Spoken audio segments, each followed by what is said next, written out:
I'm Sergeant Santos. I work at the McLennan County Jail. I've been there since 2016. I started as a jailer and worked my way up as a corporal, then to a sergeant back in 2021. Before that, I had previous experience working with youths in Sonoma County.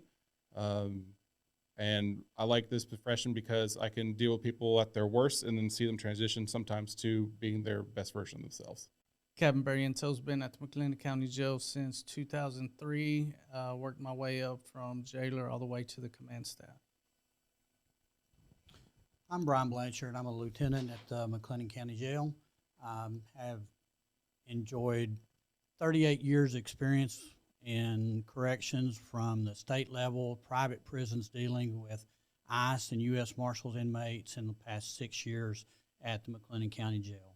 I really got into this just out of necessity, looking for a career. I was 22 years old. I knew I needed something with retirement and insurance, and so I took the job thinking that was a shortcut to get the very minimum things I wanted. And it actually developed into a very rewarding career that I've loved doing. Obviously, I've been doing this for 38 years now, so, and I'm still planning going for a while, but it's been very rewarding and beneficial. You get to meet all walks of life, people, and I'm one of the unusual type, I guess. I really enjoy working with inmates and seeing what I can do to help them on a daily basis. Could you, Marco, could you kind of explain, the last one we did was Sally Port, kind of that deal and kind of where we're at now. And Yeah, sure. Yeah, so the last episode, if y'all remember, we talked about the more like the administrative side of the jail, and we kind of talked about how it's a tiny community, a tiny town, and how we manage that town, how we take care of it. Well, today we're gonna move a little bit further past that and talk to these guys who work the housing area, who deal with the jail inmates on a daily basis. They reach out to them, they talk to them, they answer all their questions, they get them to and from doctor's appointments, they get them to classes, and these are the guys who manage all of that within the jail. So they're going to be able to speak on that and hopefully answer some of the questions that you guys have out there in the community. yeah, so let's start with whoever wants to answer this. Once a person comes in to the Sally Port, is that right? They get processed. Once they get processed and everything, all the information is down and get all that approved. Then they go into the housing. What happens then once it's time for them to come into the housing part? So essentially, if an inmate can't bond out, the next steps are they're going to be going to a housing unit. They're going to have a blanket, sheet, they're going to have towels, toiletries, razors so they can shave. We're going to get them into an area where they're going to be housed at, depending on certain circumstances. Usually in our jail, we have 24-man tanks. We have 16-man tanks, 8-man tanks. There's also individuals that need to go be isolated just because of their behavior and how they're going to be a nuisance to other inmates in the facility.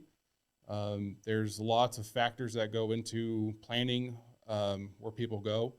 You have your classifications, so you're looking if you're max inmates, you can't put them with minimum inmates per our jail standards. So there's a lot that go into it. If they have issues with other inmates that they've had in the past, we don't put them together. So generally, we just try to get the best we can with the amount of inmates that we have. As of right now, we have around 1,450. So between Jack Harwell and the Highway 6 facilities, just trying to get them all to in their spots and all that good stuff. So when y'all do all this and we're housing all these guys, your officers are the ones who are kind of dealing with these guys, kind of figuring out what they need. And you talked about that assessment that gets done to figure out their classification, minimum, medium, maximum.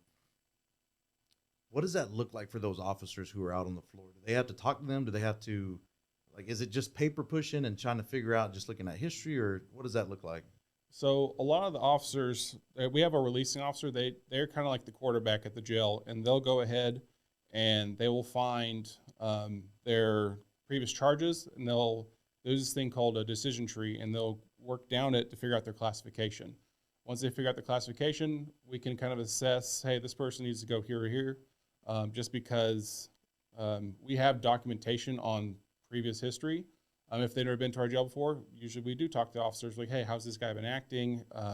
Is he intoxicated? Is he got mental health issues? Is he acting normal? So we take all that into account. So we don't just, and just for everybody out there, we don't just throw people in cells. There's actually a very systematic process that we go through. And it's not just going down the decision tree. It also involves conversations with these people and trying to figure out who they are and, you know, what best works in those tanks, because of course these guys have got to manage those cells and make sure that it runs smoothly. And of course we come up with the daily issues or whatever, and they deal with that as best they can. But we also try to prevent any of those issues, and that's some of the stuff that Sergeant Santos was talking about just now. How does that work in terms of the care for the jailers? Like, there's rotations for different jailers and different shifts. Like, how does that all work out? Or does one have to do a certain amount of hours before? You know what I mean? How does that work? So our officers work 12-hour shifts. We do shift work. We work from 7 to 7 essentially. We have 4 shifts at both facilities, and we try to rotate all of our officers around, so we're not working the same spot every day. We have our segregation units, we have our medical units, we have our general housing, and we just try to make sure people stay fresh and alert. And sometimes complacency kills, so we try to make sure we change it up so people just don't get bored all the time and try to stay vigilant. I mean, then you got the holidays. You know, people want holidays off, so we're only, of course, by jail commission, we got to have so many officers at the jail. You got to have at least 1 officer to 48 inmates. So you have to be within those guidelines to be able to be in compliance and stuff. So, because we all want to let everybody have the holidays off, and it's hard to let you got to have the staff to run the jail. You just can't, you know, because the jail's 24/7. We just don't stop because it's a holiday, like all these other places that get to close for the holidays. We don't get to close. Same thing for weekends and Yes, 7 sir. days a week, Same things for weekends. all day, It's all all day. night. Thanksgiving, Christmas, we're running 24/7. I don't think a lot of people realize that. I mean, it's a no-brainer, but I think a lot of times people don't think through that you really have to be there working during times where other folks may have the luxury of not having to work. You got to keep going. Talking about compliance, what does that look like when you talk about compliance? And then Marco, you were saying that you don't just throw people in the cells. Right. Can you kind of help the folks out there in the community understand compliance, what that all entails? As far as like jail standards and stuff Yes, like that, well, yes. jail standards, we're managed by jail standards and rules that we have to go by. And as far as like how many officers we have to have per inmate and stuff, and there's a lot of stuff that goes through jail compliance. Like if I'm wanting to add on to anything in the jail, as far as like, let's say this cell, I want to add a window to it, I have to get it approved by them first, and to be able to do that. We just did that for one cell because we had a blind spot in the corner. We couldn't see in that corner, and we added a window in there. We had to get it approved first before that could even happen.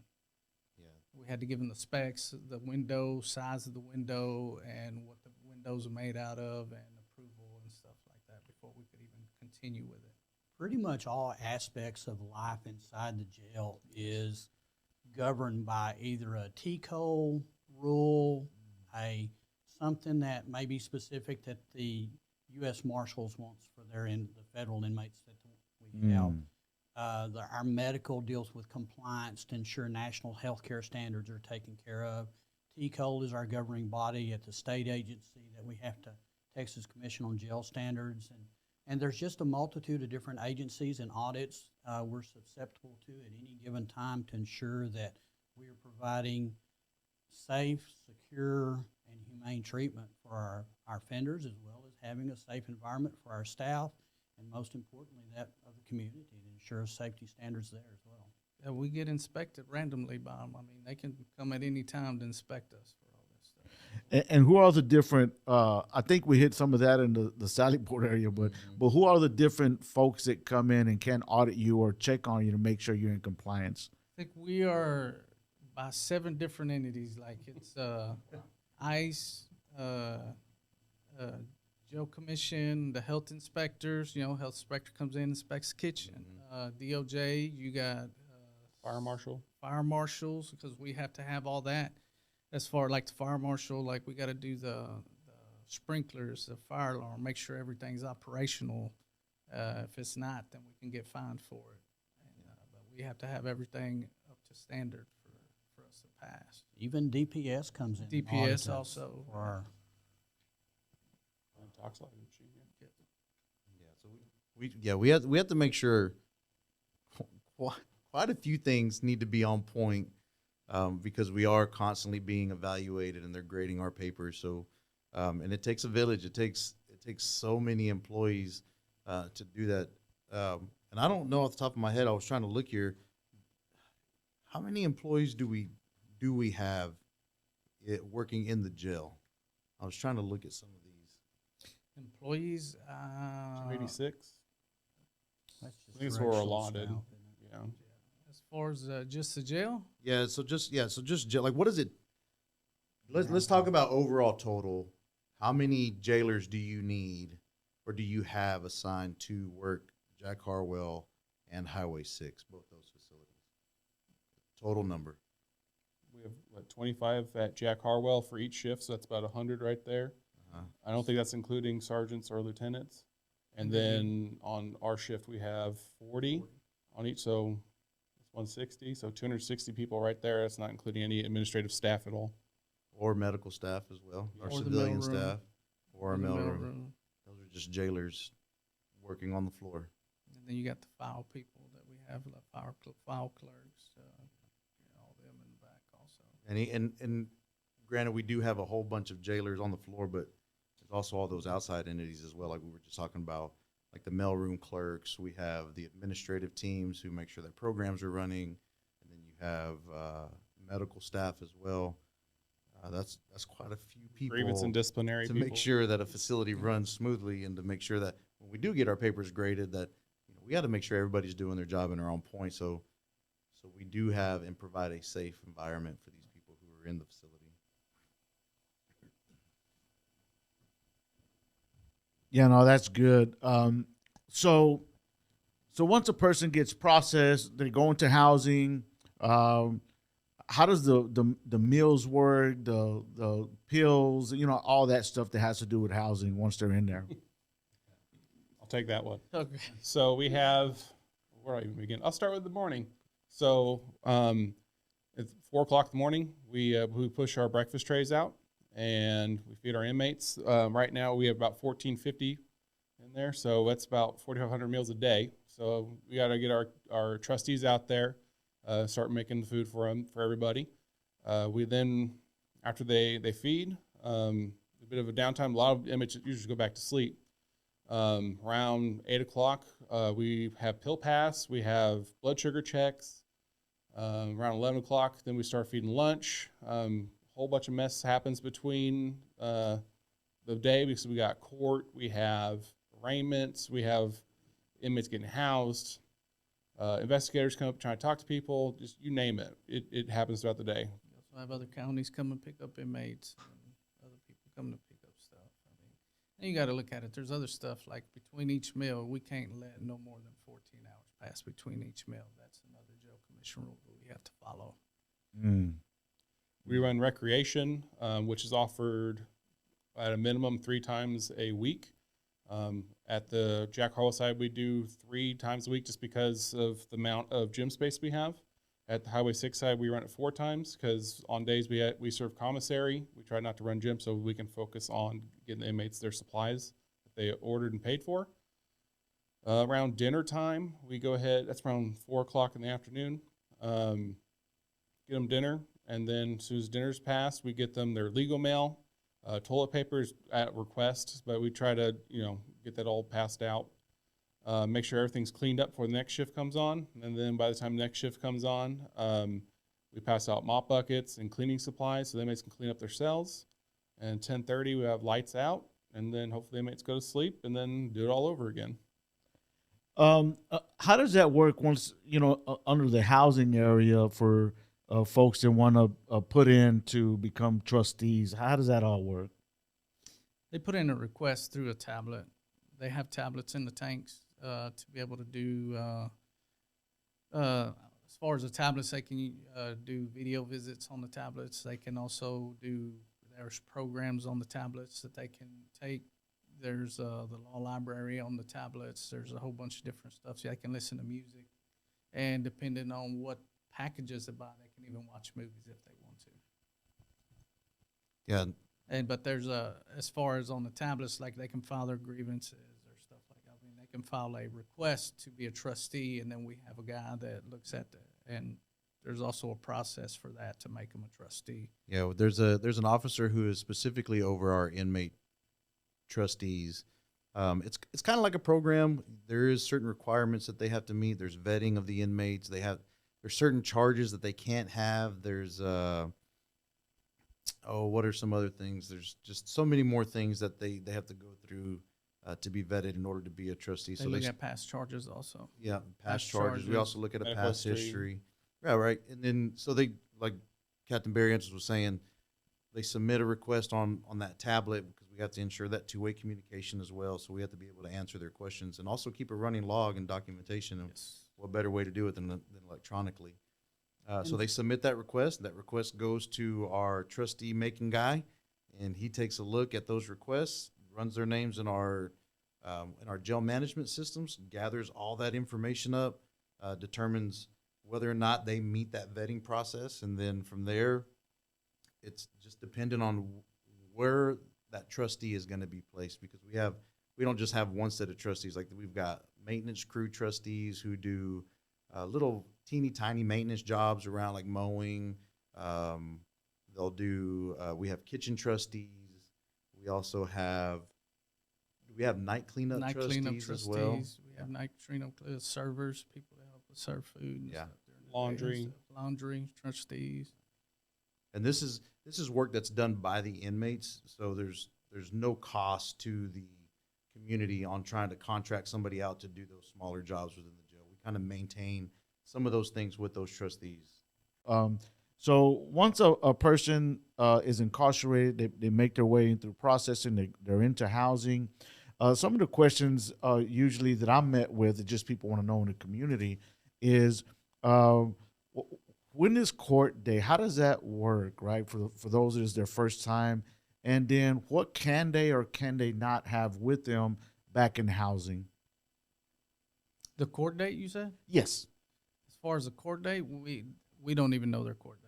Okay. Like, they'll send us a list on who's going to court the day before. Okay. So y'all don't even know at that point. And even then, like, we don't even let the inmate know when he's going to court. Got you. That's a security issue there. Got you. Okay. As far as property and stuff like that, they're allowed to have in the back of the facility. Pretty much nothing from the outside free world comes in. That's pretty restrictive in order to save from contraband items and drugs and such of that nature coming in. But we do have a full commissary program where they can purchase commissary items and have their snacks, their sweets, their various items like that. All the candies and chips and everything that they even make spreads for themselves in the evenings. You got to kind of regulate the amount of items that are back there too. They're very ingenious in what they can create and even have a gathering amongst themselves. Yeah. You see that occur nearly every night where different inmates are chipping in different commissaries to be able to make what we call a spread. They get very creative, from no-bake cheesecakes to pizzas to casserole, just casseroles, many different types of casseroles. I've seen those. A lot of things. And so a lot of the same stuff that you have at home is the various things that they're having there in the evenings. If they, we have 3 meals a day. I think they serve nearly 1.6 million meals a year out there. Mm-hmm. But aside from that, can't please everybody. Not every inmate's going to like what they have that day. So they do have the commissary items that they eat as well, and that they spread together. And a lot of times you see a lot of camaraderie among the inmates inside the tanks, you know, having a spread when they're watching the football games, and trying to develop some sense of normalcy that you can achieve inside the jail setting, much like what we do out in the free world on football days and things of that nature. I'll tell you what, some of those, walking into some of those tanks and looking at some of those spreads, they look horrible and they don't look edible, but I can tell you from past experience, these guys love it, and I've actually eaten some of those before. I've had the chance to just kind of get a spoonful just to see what it tastes like, and it's honestly not that bad. I don't hate it. Have you ever tried it? I have not tried it, and don't intend to. Not because of I think that's just something that I typically won't. Yeah, you got to be safe, right? I mean, so some of them actually look pretty good. Yeah, some of them. I saw them one time make a birthday cake. It was pretty ingenious. I've seen that, the birthday cake. Birthday cakes. Oh, I've seen it to where it covered the whole table. Yeah. The Have whole you- table. so, like the items that I've got this, I've got a couple contraband items that we've confiscated over the years. Talking about some of the stuff that that they're allowed to have back there, and like the chip bags. Have you ever seen where they take the chip bags and they fold them up and they make them into different things? I've got a pair of baby shoes, just amazing. They'll make baby shoes. Necklaces out of with the paper chip bags, and they make the cross out of the paper chip bag, and then they make the chain out of a plastic bag. I have a Harley that was made out of like Lay's potato chips. They use the shiny side of it. Yep. And I have one that's Different about colors. a foot long that they made. Pretty interesting. They get very ingenious as to what they do with the simple items that they have inside the facility. I think the best thing that I've ever seen, I have a saddle that was made out of playing cards that I show the jail schools whenever they come in. I'll pull some of those items out to kind of show them what they make with some of those extra items that they have in there. But I've got a saddle that was made out of playing cards and string from underwear for the stirrups on the side or whatever. It's pretty neat. These guys are. They're very ingenious. They're very awesome creative, things. And there are a lot of talented people that are inside our facilities. Yeah. Very talented. Yeah, but I think that goes to show that they don't only just use those items to be creative, but they use it in other ways to be creative as well. So they can also use it against the officers as well. So we have to manage that too, right? Right. We got to make sure both sides are safe. Obviously. So to that point, what happens when someone, because when people aren't doing what they're supposed to be doing, and maybe they're at a point where they're irate, they're upset, and those type of things. How do we deal with those disciplinary issues? Our officers are taught de-escalation techniques to try to be able to talk the inmates down, to calm them in a peaceful way. Not everything results back to force or anything like that. We, as a facility, we do our very best to try to de-escalate all situations. Sometimes it can be on inmate aggression, it could be inmate towards staff aggression. There's a multitude of things that happen, but we focus on de-escalation skills. A lot of times I've had inmates that even ask me, "Hey, Lieutenant, can I get a little time alone? I'm a little stressed. I need away from people for a little bit." So we'll put them out on the rec yard for an hour, or maybe put them in a single cell for a little while to let them a little time to be by themselves and de-escalate. There are certainly situations that we can't de-escalate, and we usually end up having to remove the inmate from the environment they're in, whether it's a tank or a cell. Hopefully, peacefully, they'll comply with orders to submit to restraints. And if it's something that warrants a disciplinary, there's certainly disciplinary action that can be taken against the inmate for the inappropriate behavior or contraband or whatever the case may be. But those are usually, we try to do most of that as a last-ditch effort. We don't just focus on trying to discipline inmates. We focus on trying to resolve the issues, and I look for trying to get a win-win situation where the inmate can save face, get a little respect. We still achieve what we want and what the agency rules call for, but in as peaceful a way as possible. Yeah, I mean, you gotta look at it like, I mean, just because they're in there doesn't mean the world stops turning. Like, you know, like I had a guy talk to me about his mother passing away, and I pulled him out of the cell and let him, you know, I wouldn't want to be around anybody either if my mother passed away, you know. So you have to look at stuff like that also. Like, there's no, just because they're in there, they're still human. Yeah, the officers that are working the floor when it comes to those disciplinary infractions, I think Lieutenant Blanchard hit the nail on the head when he said that we try to de-escalate. There's so many times that the officers who are working the floor speak to these inmates and just have those one-on-one conversations with them that nobody really gets to see, and you know, we don't really get to highlight very often. But they're in there and they're just having a one-on-one conversation to kind of steer them away from doing wrong, and I think that shows a lot to how we manage our people and, you know, what we want for our community and for this facility. So our officers spend this time with these inmates. They get to know those inmates. They get to know, you know, Smith is up every morning at 4 o'clock in the morning or 5 o'clock in the morning when the trays come. He's the one that's getting everybody up and telling, like, we know who Smith is. He's the one that cleans. And so we get to know that. So whenever they start seeing a little bit of difference in their daily activities, they kind of start asking questions, and sometimes I'll pull them aside, have those conversations with them and try to figure out what's going on.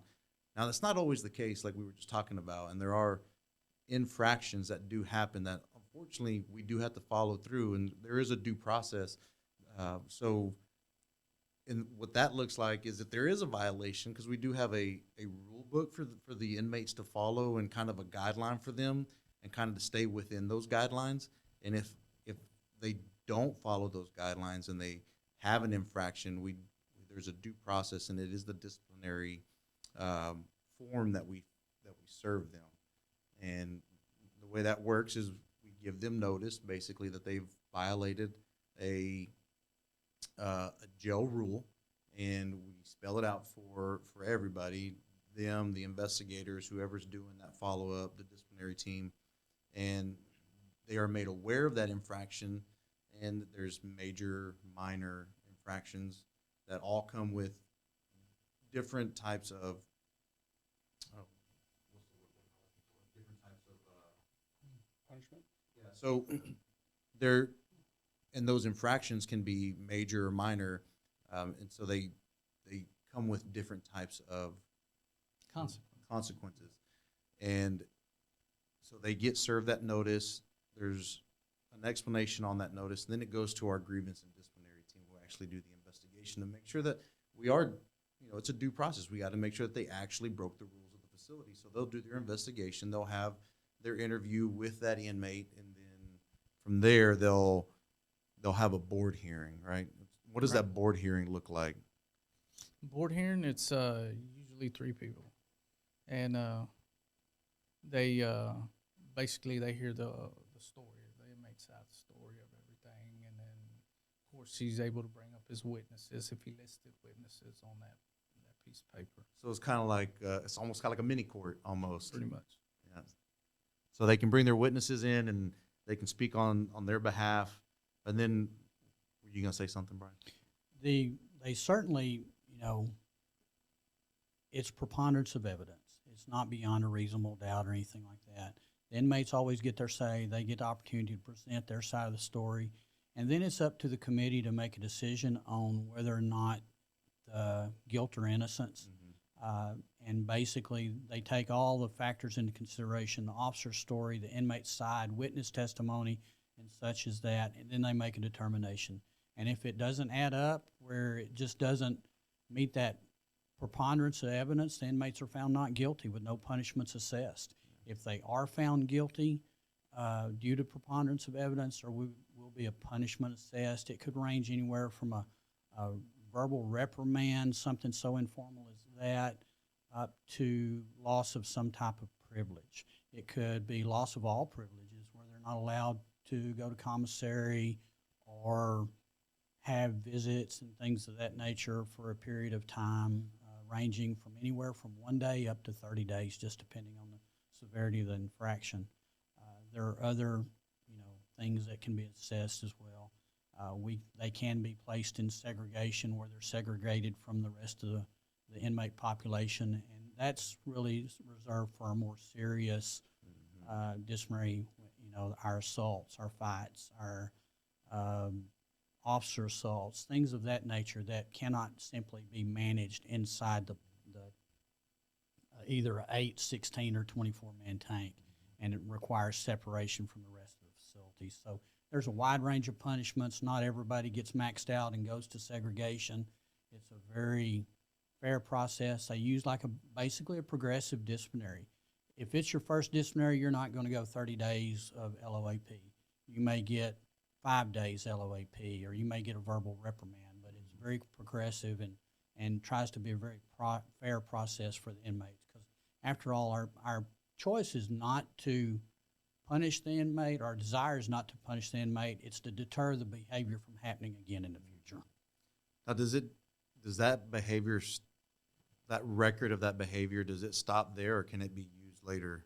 It can definitely be used later. Anything that the inmate does inside the facility, positive or negative, that's documented, can always go forth to the court system and such and be used in assessment. If they're found guilty, the judges and such can use that as far as an assessment of their ultimate punishment for the crime that they were convicted of. And it also, everything that they do goes forward to the state system so that the state has an idea of that inmate's institutional adjustment so that they can classify the inmate in appropriate custody level when they get to the state as well. How does it work as far as folks that may catch the chain? You hear people say catching the chain. What does that mean? And what are they able to take with them once they catch the chain, right? A lot of times people ask if they get a magazine or a book or even a Bible. I've heard some people say, are they able to take that with them once they, quote unquote, catch the chain? Anytime an inmate catches a chain, per se, basically means that they are being transferred from our custody to that of another entity, whether it is a county, federal facility, state facility, mental health facility, even if they're going to a state hospital. And each different entity that they're being transferred to has a different protocol as to what property can be taken and such as that. Like TDC may allow a ring, a watch, a few very minor things can be transferred to them, whereas feds may want every piece of property that the inmate has at the facility, or they may say don't transfer anything. But pretty much any time any of that happens, we have to send with them their medication, things of that nature, personal property. Any personal property that is left at the agency at McLennan County will be sent back to one of the family members that's chosen at that point in time. It'll be mailed home then, but it really depends on the entity as to what is allowed for that. So it's not like you guys get to decide what they can and can't take. Absolutely not. We have to follow the protocols of the receiving entity as to what we're allowed to send with that inmate. And so those that may have family members or folks they care about in the facility there at the jail, how can they best get that information? What would y'all say to that? Just telephone call. Yeah, just telephone call and we'll. To the jail? To the jail. To find out what they can or can't bring, depending on wherever they're going? Yes, sir. Oh, okay. Our intake release facility, which is where most of the phone calls come into, Okay. they can talk to a bond office, and if they know what entity that person is going to, they can provide them with a list of what they will be allowed to take. Ah, gotcha. Okay. All right. How you be surprised though? Some of them may say, "Oh, I don't want to send home. Just donate it." Oh, yeah? A lot of cell phones, they don't want their certain people to find certain things on there. So Oh, wow. So they're like, "Hey, we don't send that home. Just we're going to donate it. Just can you get rid of it?" Oh, wow. Well, even with clothes, I think for those that may not be going to catch a chain, to go to a prison or somewhere, if they get out, I heard that there's even clothes that's donated for folks that are going out that may not have the proper clothes that they need. Is that right? How does that work? Absolutely. We do get a lot of donations in periodically. I've even brought some of my clothes up there that no longer fit or whatever case may be, and we do accept some donation of clothing that come in there. So, for instance, a lot of times we get someone that may have been arrested that may come in just a pair of shorts, not even have shoes or anything else on.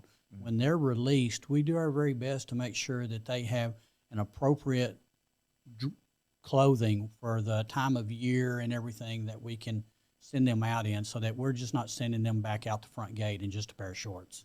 Sometimes they get arrested in mid-July and they're in a tank top and shorts, and they get out in December, January. It's cold out there, so we have to make sure that they go out with a sweatshirt or some pants. Wow. Okay. To that point there, again, for those that don't have any idea of what this looks like or how it works, when someone gets released, how will their loved ones be able to find out when they get out, or when they get out, do they just kind of left free right there on the highway? How does that work for those that may not know? Well, generally, if you're going to be released, you have your sentencing from court, and it tells you this is how many days you have to serve. So the inmates can make arrangements to their loved ones. They can come pick them up. We generally release them first thing 6 o'clock in the morning, or if it's later in the year, first daylight. We don't want people, in the dark, so we do that. And we generally try to make sure that whenever they're about to release, they can make one extra phone call. They can make those arrangements there too. Oh, okay. And for the most part, if they can't make arrangements, they walk right out the front door and they go on their way. Yeah. Some people don't want to ride. They just say, "Hey, just let me go," and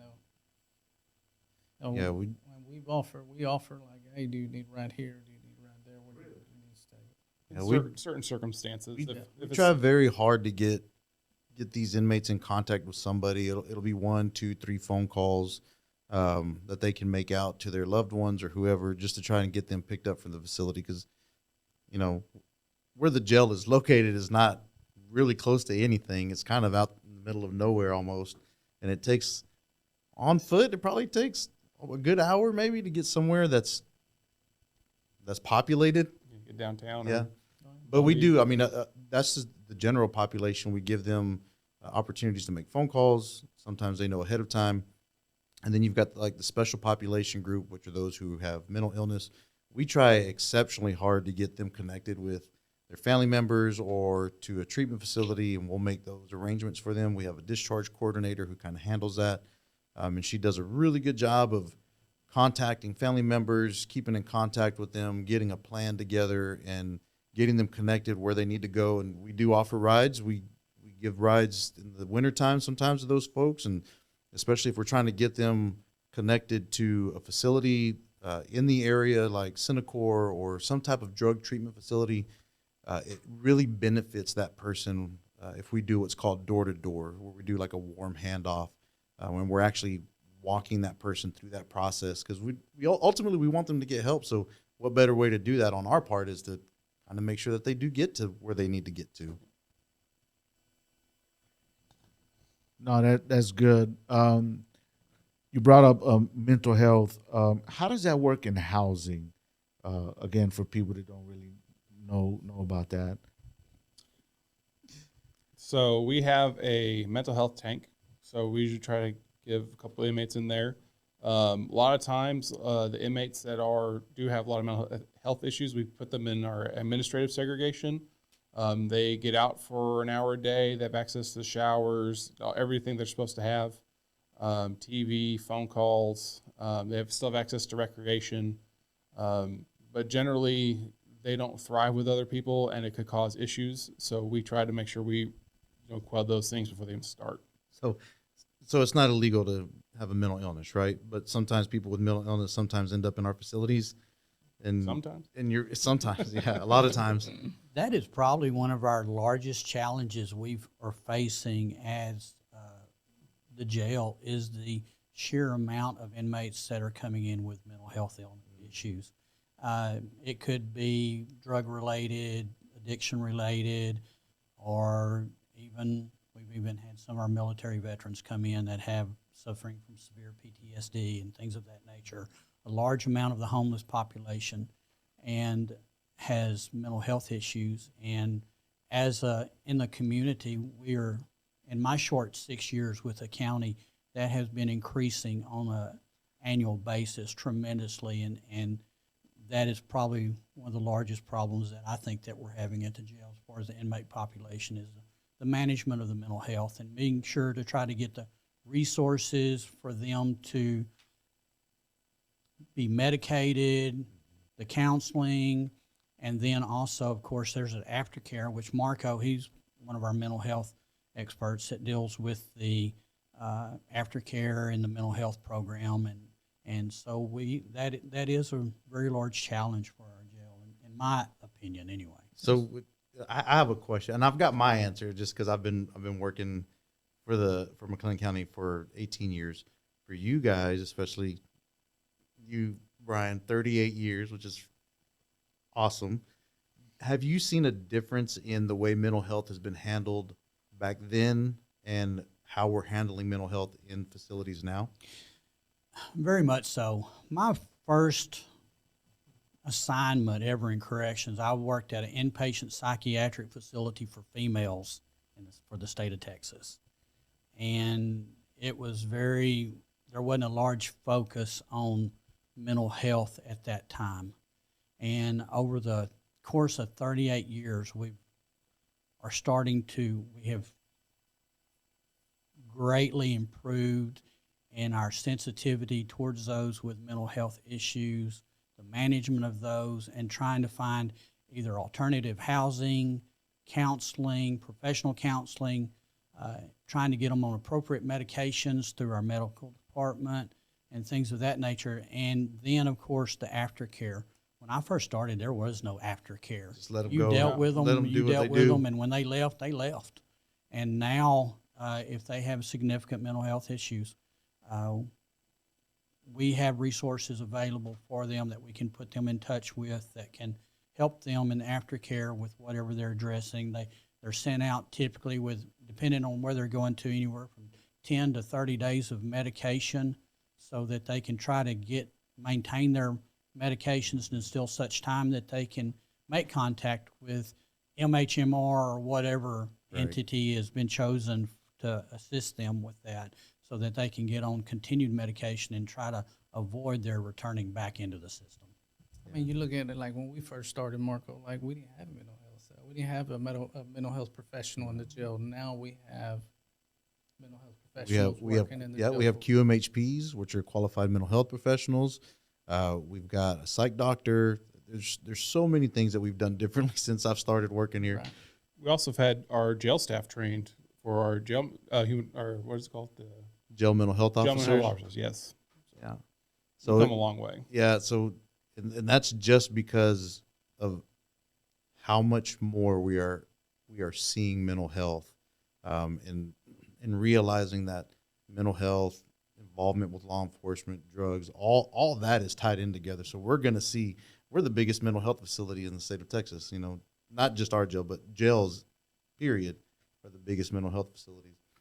For the officers, you were talking about the officers.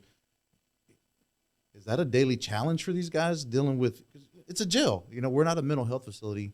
So for our officers that are working in the facility, is that a challenge for them? It's probably one of the biggest challenges that Oh, they yeah. face. 100%. Oh yeah. I mean, we still got to feed the guys, and then they don't want to give the trays back, and they don't want to.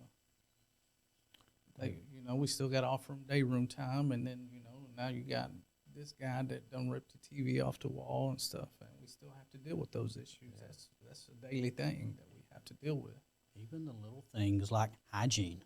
Trying to Hygiene. make sure that the inmates are cleaning themselves, that their cells are staying clean, that we're trying to keep them in a sanitary environment can be extremely challenging because we have a lot of them that they don't want to shower. They don't want to clean their cells. They don't want to cooperate with staff on any of those things. They're paranoid. They're just want to be left alone.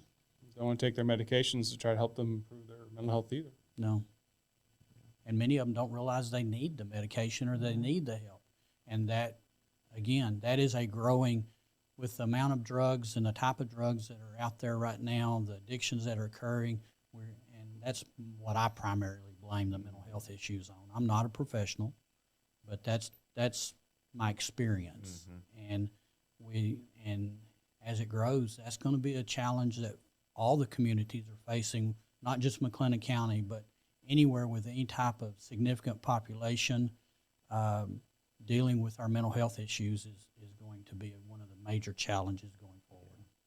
Yeah, and we could totally have, and I think I'm gonna open my mouth and put my foot in it, but we could totally have another podcast just related to mental health and talk and talk. You know, we can go on the ins and outs, but yeah, these are daily challenges that our folks in the jail are dealing with, and they are not mental health professionals. They are jailers doing their best to meet those needs of those individuals who are, you know, going through crisis or have mental illnesses, and trying to get them just to live a daily life. So those are amazing challenges that are met by amazing people. So our jailers, we do get some mental health training. We make sure that everyone's suicide trained to try to forecast or prevent suicide, things of that nature. And all of our jailers have the ability to contact mental health if they see an inmate that is just a little bit off, or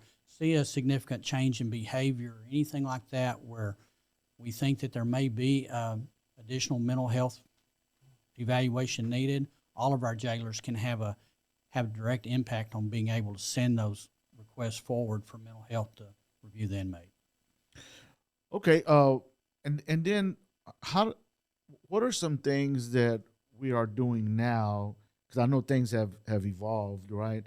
For the jailers themselves that have to work in that environment 12 hours a day. You know, by no means is anyone showing up to work with no problems of their own that they don't have already, but they have those problems. How does McLennan County for the jail area make strides and efforts to engage with the jailers or the staff themselves to make sure they're okay? We have the, I'm sorry. Go ahead. We have the employee assistance program where we contract with outside agency. If we suspect that there are any issues going on with a jailer, then we can certainly refer them to the outside contract agency as well. But we also have pastors for McLennan County that are available at just a phone call away if we suspect there's something going on, if someone needs help. And there's also talk of, Marco probably has more information on that, a peer group for definitely that. working on that for sure. Yeah. So, Yeah, and I think, you know, we've got Nehemiah who comes in, who is our pastor. He'll come in and he'll make his rounds, and he'll do it frequently and infrequently. He'll just come in and just walk the runs and kind of sit down with the officers. He comes in and checks with us, and then he's gone. Next thing you know, he's down there in the wings talking to the officers, and it's just having those conversations. But it's been a while since I've ran a shift, but Santos, and probably Brian can tell you that the time that they spend together in jail, the officers kind of spend time together outside of jail, and they do certain activities because it's a big family-oriented place. You know, we know that you've got family, we know that you've got stuff to do outside, but we're together 12 hours a day. These guys are on the floor 12 hours a day with each other and have to work. So I can tell you, we used to have barbecues or swim parties. We're starting to do stuff. We're starting to do stuff like that again. The basketball games, Yeah. like we're doing basketball tournaments. We're doing the softball tournaments. Kickball, volleyball tournaments, and we did for the Jailers Appreciation Week. We had that barbecue out at the park, and did the kickball out there with them, and just try to bring everybody together. So. Yeah, and I think that time that we spend with each other in a positive way kind of helps with some of the challenges that our officers have, some of the stressors that they have working in a facility. They're behind four walls 12 hours a day. So when we're able to appreciate them and do stuff like that, that's going to have a long positive effect on our officers. But yeah, we have certain resources we can offer to our officers, and just There's other resources that we use through HR also. So we, I mean, you got to look at it like like he said, we're there together 24/7. Like you're there to at least 12 hours a day. The guys are there 12 hours a day. And I mean, sometimes we see each other more than what we see our own families. Oh, then our open doors. Yeah. I can't tell you how many times we're just sitting in our office working away, and somebody just comes in and has a seat on our couch or our chairs and just start having conversations. I think that also helps in a positive way with our officers, just being able to let them know that anytime you want to come in our office, as long as it's not shut, then they can come in and have a seat and just have those conversations with us. Even if it's shut, they come in sometimes. Yeah. Okay. Yeah. And that's okay too. It's fine. It's you know, fine. Yeah, I remember experiencing one of the what was it, a ceremony, like it was some kind of a reward, the gala. The gala. Yeah. The gala. And I never experienced nothing like that, but it was really neat to see. I believe that what is celebrated is repeated, and just showing up by invitation, I just showed up not knowing what was going to take place, but to witness the folks that were being celebrated for this positive reinforcement, right, for the things that they are doing right, that they are getting and modeling for others, but to see the festiveness of their peers, right? It did seem like a big family. I mean, there was like it was at a football game, like cheering each other on. And I don't know that I've ever experienced anything like that had that much energy behind it from the employees that showed up. Like they genuinely were excited, and it was a really neat thing to experience. I was humbled for one, just witnessing that. And to seeing how emotional it was for the folks that were up there. But even those that were standing clapping for their peers, how emotional they were. Like, I think that was really good. And I want to give a shout out to, what's her name? Brittany Easley for putting that together, because it was amazing, right? And I think that's really neat on what the culture that the office is trying to curate, right? And move forward. I think things are evolving. There's always room for improvement in anything, right? Whether it's our family, our personal lives, workplaces, all that. But it is encouraging from a person, a civilian just coming in to notice and witness that firsthand, is that you guys are making strides to move forward and try to do your best to create a culture that's celebrated and is family orientated. I think you just like the food, G. I like the food too. Lieutenant Easley does a good job. She's the one that coordinates all the events that we've been putting on, and she does a wonderful job. So She's fantastic. she's probably fixing to be mad at me, but I think you need to have her on the show so she can talk to you about it. All right, yeah, we'll have her on here for sure. But in y'all's time in specifically in housing, I want to hear two things if I can. What's one thing that has been that sticks out to you, the most positive experience that you've experienced considering all things? And then what might have been kind of the worst thing that you can talk about that you've had to experience? For me, I like it when the most thing that I enjoy when I see is when the officers are communicating back and forth to each other. You know, it's just because they want to make sure their peers don't get in trouble. They watch out for one another. Okay. Stuff like that. I think that's awesome. You know. For me, I would say when you see inmates out in the free world and they say thank you, because they understand what we all go through in there, and we are doing it together, unfortunately. But that's the path that they chose and we chose. And just a simple thank you goes such a long way. One of the worst things is, unfortunately, when someone gets hurt. Okay. And a lot of times it's an accident or something happens and things escalate and someone gets hurt, and it happens quite a bit. But we try our best to mitigate those situations and try to make sure everyone goes home after 12 hours. far as the best thing that I see out there is just the interaction of the staff with each other, the support that they all give each other. Because regardless what anybody thinks, the SO, whether it's the jail or patrol, it's a family. We're there with each other every day. The support that the other staff give each other when someone's having a hard time.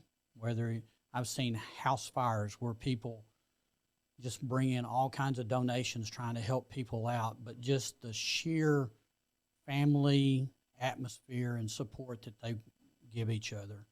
The worst thing I've ever experienced out there is probably doing CPR on an inmate that collapsed and being unsuccessful. Not necessarily at the jail, but just in my career.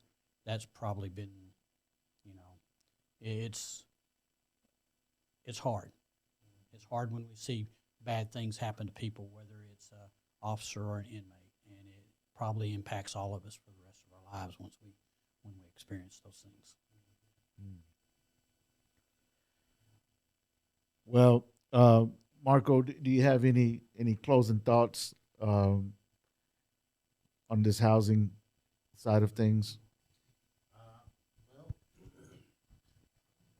I can honestly say that the people, the officers who work on the floor, who are boots on the ground, who are handling situations on a daily basis, I hold them in the highest respect. They are the backbone of our facility. They're managers of people, and they take care of daily issues, day-to-day operations. And if it wasn't for our jailers in the housing areas and the people who manage them, then we wouldn't have a successful facility in our community that does their best to take care of the inmates who they've been charged with keeping safe and secure, but also the citizens of the community. So I can't say enough about these guys who manage them and the people that they manage. They do such a wonderful job. I mean, you got to look at it like, I'm pretty sure all these other two guys would say the same thing. Like, the only reason I'm at where I'm at is because of my people. So, I mean, they do most of the work. They're the ones that get it, make sure everything is done. And of course, like we want our people to promote, and we want them to reach their goals. I mean, bottom line is, it's bad on my part because I get to lose them and I start all over again. But I mean, that's just a good thing. I mean, we're getting them where they want to be. All right.